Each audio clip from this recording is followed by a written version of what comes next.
What's going on, guys? Welcome back to another video. Today we're exploring Lord of the Rings Return to Moria.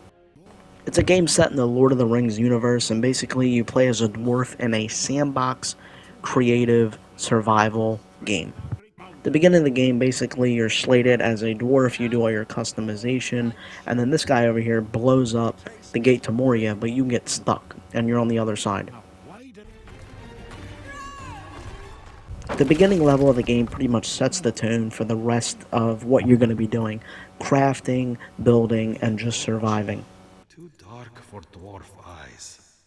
You're basically essentially trying to get back to the other world as you're stuck underground.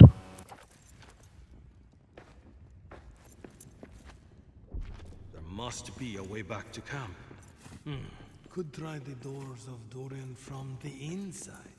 The game itself introduces pretty early that it's going to be a heavy crafting system. Me, myself, when I opened the menu, I was a little intimidated at all the different buttons and different crafting mechanics of this game. I honestly didn't expect it to go that much in depth.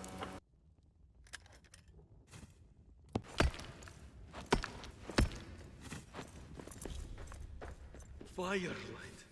We are not alone. You're then introduced to a main food system, which is the mushrooms in this little dungeon area. And you go ahead and you meet your first NPC that you can talk to. Ah, are you from our camp? What happened to the rest of camp? I cannot tell. A curse. So basically the Raven just tells you you have to try to dig out of here, and he's just going to follow you. It's basically just a beginner's guide to how you're getting out of the cave. Then you're pitted against this big wall. You have to build a quick platform until you get into this area where you start hearing some enemy chatter. Now, based on the difficulty that you picked in the game, there might be enemies here. I went with normal difficulty. No enemy spawned in front of me. And from here on out, you're basically on your own. This is where I kind of started having problems with this game. Me, myself, I wasn't a fan of the controls, like, immediately. So they bring you over to, like, this big crafting area where you have to pretty much rebuild this entire base. And you go ahead, you meet with your Raven friend again, and he basically tells you the only way out of here is if you rebuild the entire thing. No way west. No way out. Our path, then, must go east. You're right. It's time to find shelter before making our way further. And then the game once again tells you to just keep exploring until this Raven returns. Me personally, right off the bat, I didn't like the crafting system. The first 20 minutes of the game, I found painfully boring. I'm trying to be honest here, and nice at the same time, because I could tell that they put in some heart into this. I mean, there's a big Lord of the Rings lore.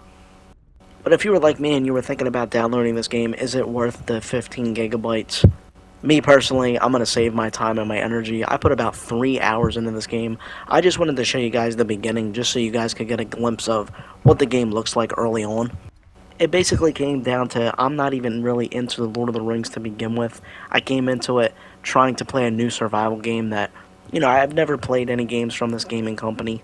This whole crafting system right here reminds me of Ark, which I liked Ark, but I just found the game not very interesting, me personally. Also, not to mention, the combat is absolutely atrocious in this game, so if you come into this wanting to fight orcs, giants, other NPC enemies, it is not a very good experience. I had over 3 hours of gameplay experience, but it ended up getting corrupted. I'm not even going to waste my time and hop back on, to be completely honest with you. But if you guys give the game a try, let me know. I appreciate you guys watching. See you guys in the next video.